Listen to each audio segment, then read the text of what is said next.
All right, it's day 2. I'm here with Bennett the Sage and Gavin Green, and I just met up with these guys in the media hospitality suite, and I thought I would ask them.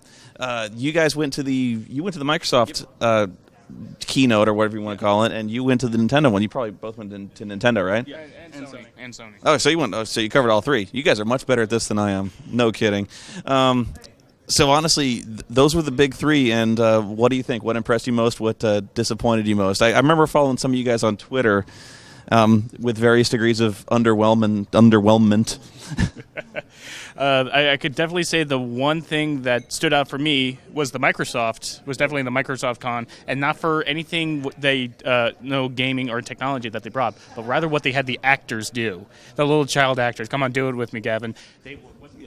I think it was after the Connect Disneyland Adventures, the simulated family, the two kids after they were doing the Alice in Wonderland demo where they were rolling around on the hamster balls, just turned to each other with the most obnoxious kid voices and went like, fist bump.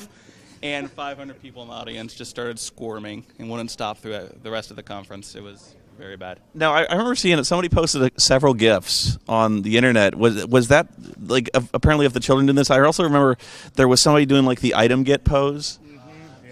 And I don't know. So there were so many little classic GIFs out of that.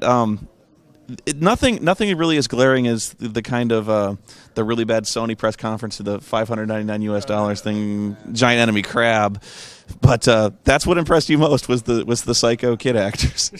Sony did have a kind of like a moment when they said that their upcoming PS Vita was going to be AT&T only. It was going to be an exclusive AT&T for their 3G networking capabilities, and you could just hear this wave of groaning throughout the audience. And I'm not quite sure if Sony was going to, audio that out, just going to take that out of there when they broadcasted it on G4. So that's actually kind of shocking because I just got out of AT&T. It was like an abusive pimp. I'm on Sprint now, and I'm much happier. Trust me. So I think even though people were kind of down on the other two, or at least more excited about Nintendo because at least Nintendo had a new console to announce. Oh, yes. The Wii U. Mm-hmm. The Wii U. And when I first heard that name, one thought brought to mind. That sound that one character made in Kung Pao Enter the Fist constantly. Wii U, Wii U, Wii U, Wii U. That's it. That's going to be the running internet joke for that console for the next 2 years.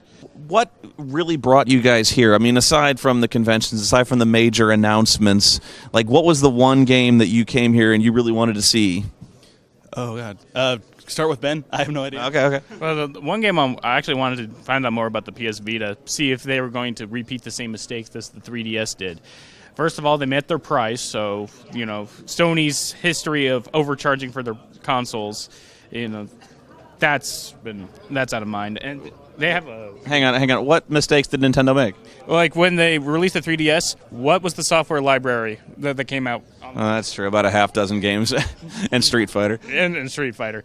And unfortunately, they didn't. They showed a bunch of software that they made. They showed a bunch of software, that's lining up, but they didn't say what the release date was. So we don't know if everything we saw is going to be launch date. Is it just going to be further down the road or whatever? And I was left disappointed by that. Yeah, I tell you what that was I think they wanted to get the 3DS out for the next shows, but they didn't have the library to back it up, so they just they got together what they could and launched it. And just now, Nintendo's really getting serious about the 3DS launch library, basically, the year after.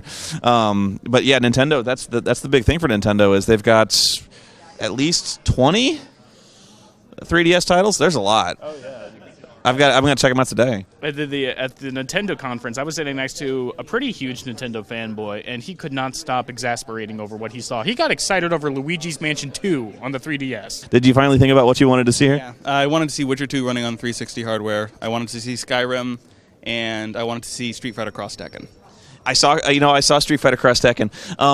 That one, I'm not even a fighter fan, and that game looks really good, but what's going to be really interesting to see about that one is fighter games are very, I don't want to say snobbish, they're very protective. Yes.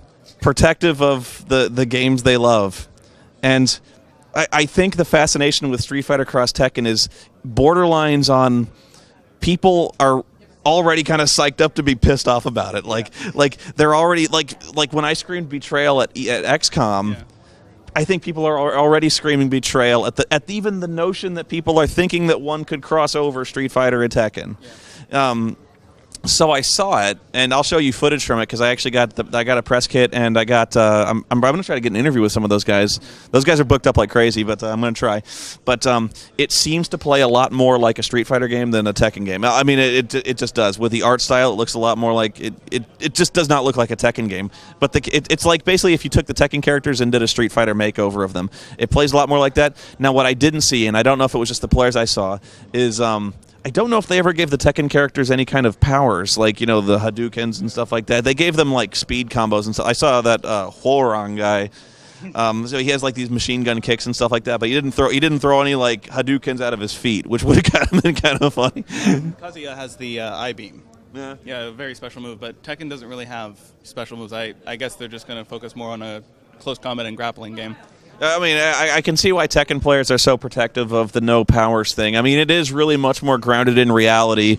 After all, I mean, who doesn't believe for a fact that a kangaroo can wear boxing gloves and team up with a giant panda and kill people? That's just facts. It's just utter fact. Actually, no, I hate to break this up, but I think we're about to go. Sounds like it's time to go. The show's open. We got to roll. Yeah, have fun, guys.